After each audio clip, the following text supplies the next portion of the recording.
The Corbett Report presents 5 GMO Myths Busted. Number 5. GMOs feed more people. Contrary to what the biotech giants say on their industry-sponsored websites, GMO crops do not produce greater yields.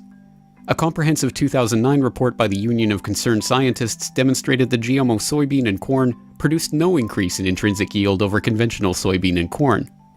But even if future improvements were able to increase yields, a 2008 study demonstrated that organic farming methods with little or no chemical fertilizer and pesticide use was able to increase yield by 116%. But there's no money to be made for the international agrochemical companies by citing that research, so the public continues to be told that GMOs, which do not increase yield, are necessary to end world hunger.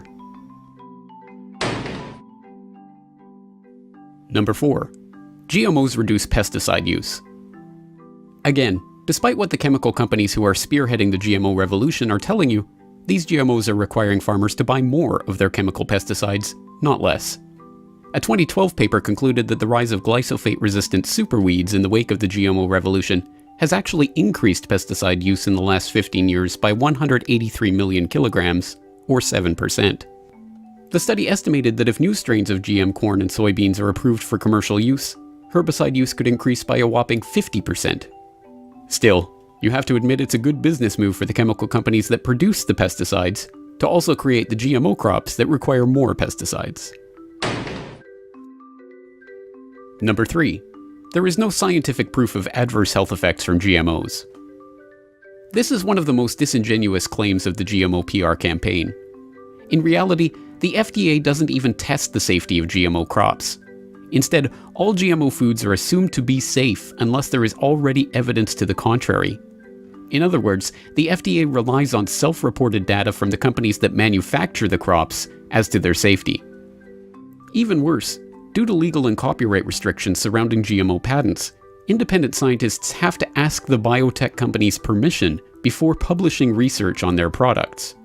As a result, almost all of the long-term animal feeding studies that have ever been conducted on GMOs have been carried out by the biotech companies themselves, on their own rules, and with their own standards of reporting. What few independent studies have been conducted have shown a range of adverse health effects, from reduced fertility to immune system dysfunction, liver failure, obesity, and cancer. Yet still, for some reason Obama's food czar Michael Taylor refuses to make FDA testing of GMO safety mandatory. I wonder if it's because he used to be the vice president of Monsanto.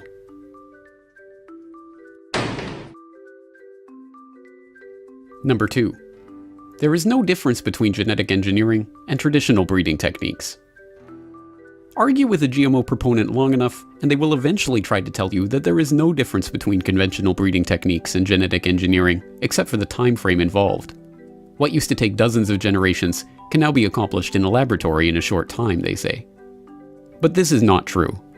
Conventional breeding takes one strain of a certain crop, such as corn, and breeds it with another strain of that crop. Genetic engineering takes genetic material from one species, such as soil bacteria, and inserts it into a different species, such as corn. This can be done by a variety of techniques, such as the use of gene guns to fire the genetic material into the cell of the target organism, an inherently imprecise process that leads to random and unintended genetic combinations. To say that this is the same process as conventional plant breeding is simply a flat-out lie. Number 1. Labeling GMOs is a bad idea, for some reason. The argument for why companies should not have to label GMOs is not an argument at all. The biotech giants and their PR fronts merely say that the public is so stupid that they don't deserve to know what they're eating because it would scare them. This is the sum total of the argument. On the other hand, are people who believe it is their right to know what they are eating, every bit as much as ingredients and dietary information labeling have long been standardized. The logic is simple enough for a 14-year-old girl to understand, but evidently not a fully grown man. Observe.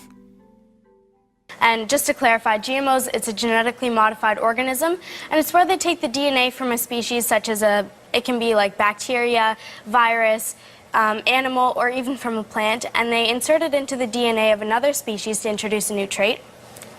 For instance, a common trait is pesticide producing. So they'll make the crops pesticide producing, but they haven't adequately tested, and Monsanto's longest study is 90 days. That really doesn't determine how long-term it's going to affect our health, the environment, and even our entire ecosystem. Yeah. You know, saying Monsanto's testing in 90 days is a little mislabeling it, because many other organizations, including it sounds like some ones you're involved in, do much more testing. So a product comes to market, many people test it, including the government. So Monsanto knows that about food. Actually, can I just, in Health Canada nor the FDA do any independent studies, and they rely only on the very studies provided by the companies that stand to gain by their approval, like Monsanto.